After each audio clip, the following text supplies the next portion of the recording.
to BioVivacious. BioVivacious is a YouTube channel dedicated to clear fundamentals of biosciences and to make the subject interesting and exciting.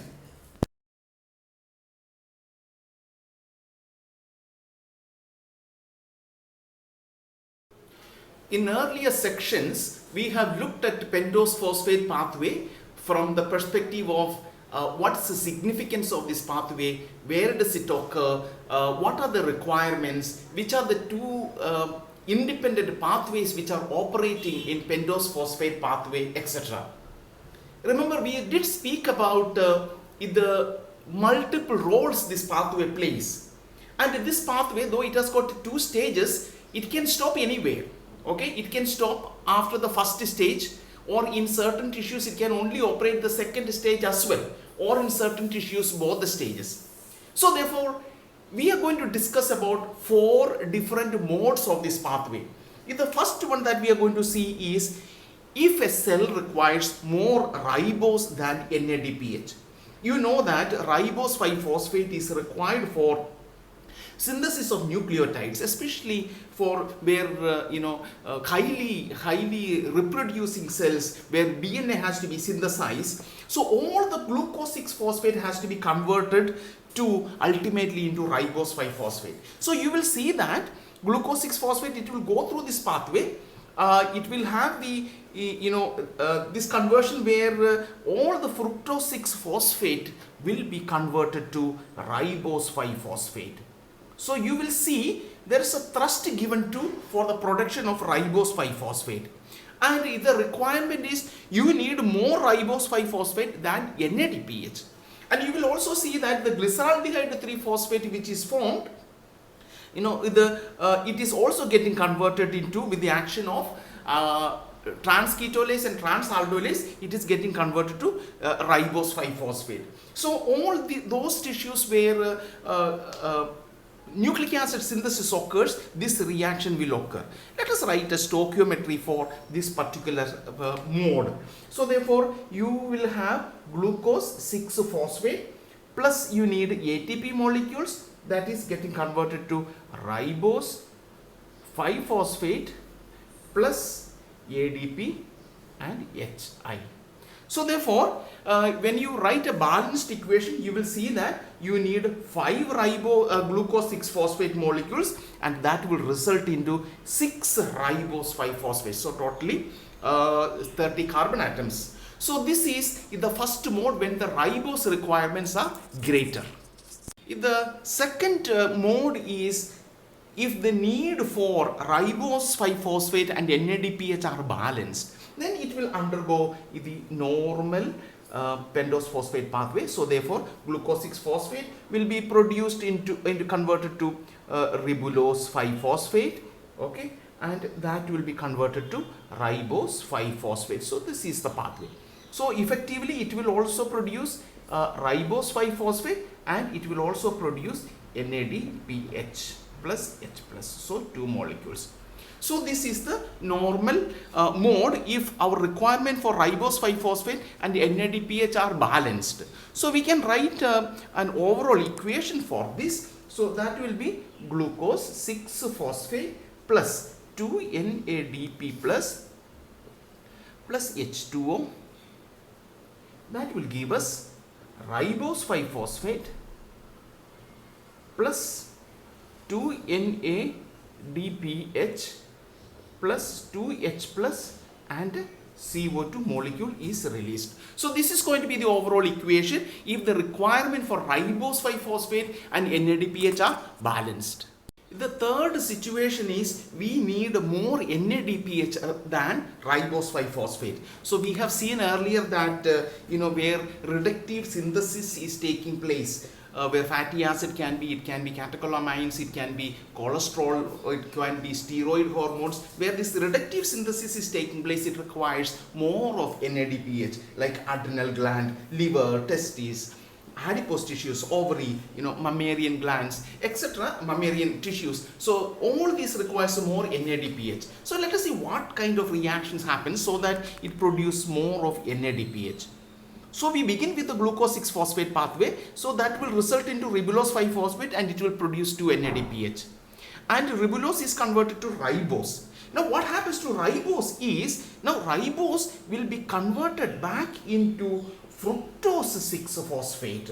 Okay, so it is converted to fructose 6-phosphate, one possibility. Ribose can also be converted into glyceraldehyde. It can be converted to glyceraldehyde 3-phosphate. Okay, so now once you know that once you have glyceraldehyde 3-phosphate, it can be converted to dihydroxyacetone phosphate. All these will happen with the help of transketolase and transaldolase reaction, and this will be converted to fructose 6-phosphate.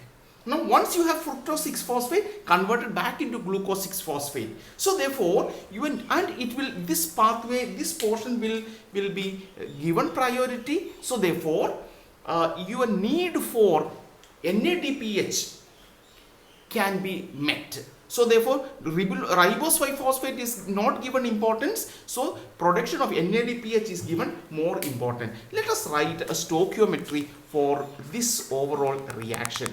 So the stoichiometry is, so the ultimate stoichiometry is going to be glucose 6-phosphate plus 12 NADP plus, okay, plus 7 molecules of water, that will give you 6 CO2 molecules plus 12 NADPH plus 12 H plus a PI. Okay, so how we have derived into this equation? So you write each of the steps from the previous chart, write a stoichiometry for each of those steps and then keep on cancelling, and finally you will come to this conclusion. So what is important for us is our requirement for additional NADPH is met by using this particular pathway. This is another mode. The last mode is, that is the fourth one, that is we have NADPH and ATPs are required. How this pentose phosphate pathway can be used for providing these two requirements? So therefore it is starting like glucose 6-phosphate, that will be converted to let's say ribulose 5-phosphate. Okay, so you know that in this process 2 NADPH is produced. So we have been seeing this earlier. Now once the ribulose 5-phosphate is formed, so this will form ribose 5-phosphate. And once ribose 5-phosphate, as we have seen in the earlier chart, so you will have glyceraldehyde 3-phosphate, that is one possibility, and it can be converted to fructose 6-phosphate is a second possibility. Once you have glyceraldehyde phosphate, you know that this can be converted to pyruvate. So this will be converted to pyruvate, and when you convert this into pyruvate, you will also be producing 2 ATP molecules. So you see your ATP requirement is met. And similarly, this fructose 6-phosphate, you know that it can be converted. It will enter into normal glycolytic pathway, gets converted into glyceraldehyde 3-phosphate, and pyruvate production occurs, and ATPs and NADPH requirements can be met. So this is the fourth mode. So now let us write a stoichiometry for this particular fourth mode as well. The stoichiometry can be, you start with the glucose 6-phosphate plus NADP plus, so effectively you need 3 glucose 6-phosphate and 6 NADP plus and 5 NAD plus 5 PI plus 8 ADP molecules. That will give us 5 pyruvate molecules plus 3 carbons are removed plus 6 NADPH plus 5 NADH plus 8 ATP molecules, 2 molecules of water and 8 H plus. So this is going to be the overall stoichiometry for the fourth mode, where the requirements ATP production as well as NADPH productions are taken care of. You will see that here. So you take your time, write the detailing of this part, the steps, and you will come across this particular step. What is important for us in this step is the ATP and NADH are concomitantly generated, so they are produced at the same time. And about 5 of the carbons of the glucose, from this glucose 6 phosphate, 5 of the carbons are appearing in the pyruvate molecules. That is something that is important. So pyruvate formed in this reaction, it can be oxidized to generate ATP molecules. We have seen it here. And also for building many other it starts as a precursor molecule for synthesizing many other biomolecules. So these are the 4 modes which are seen in pentose phosphate pathway.